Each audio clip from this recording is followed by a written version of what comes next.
Okay, I got another great question today. It is 3 reasons why a buyer may not want to buy your house, right? What are 3 reasons why a buyer may not want to buy your house? If, let's just take price out of it real fast. Well, the number one thing I've seen is that it smells, right? I always try to preface it with this. We live in a home one way and we sell a home another way, right? When you're selling that home, you're polishing the penny, you're fixing up, it's kind of creating this idyllic situation for the buyer. But one of the areas that really turns buyers off is, how does that house smell, right? Sometimes it could have to do with pets, right?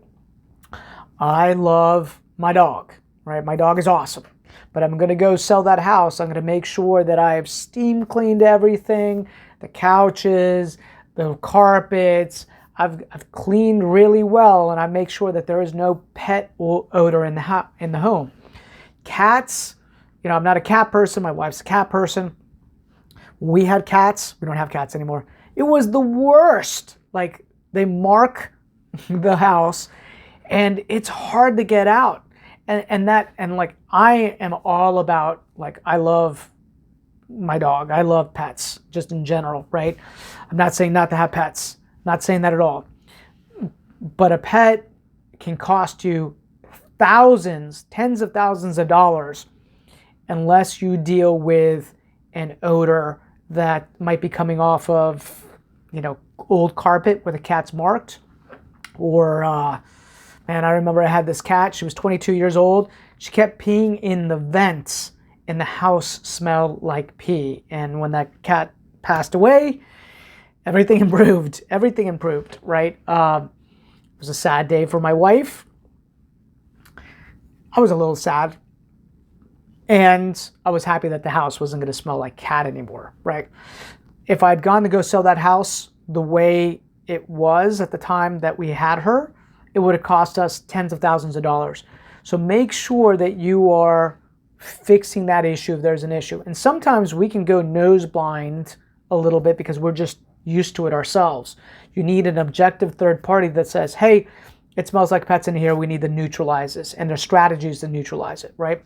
The other are spices, right? Spices in cooking, if you're not careful, over time can really leave an odor in the house that turns, quite honestly, a lot of buyers off. So you need to neutralize that as well. And that's where paint and cleaning and maybe doing less cooking with heavy spices could help in that area. The third area where smoke, where smell really affects is through smoke, right? Smoking, a smoker's home will sell for tens of thousands of dollars less if it's not addressed, right?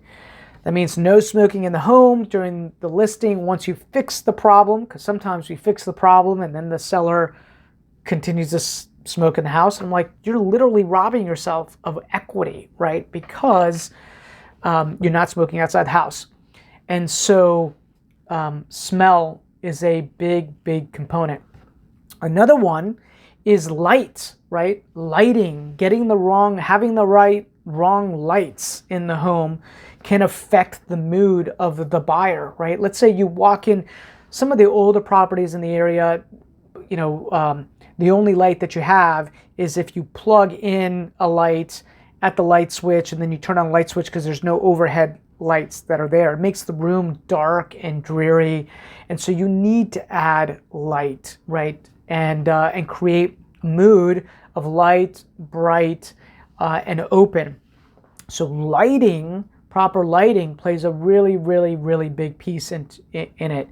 And the third area where a buyer might just totally be turned off, and it's going to cost you thousands of dollars, is not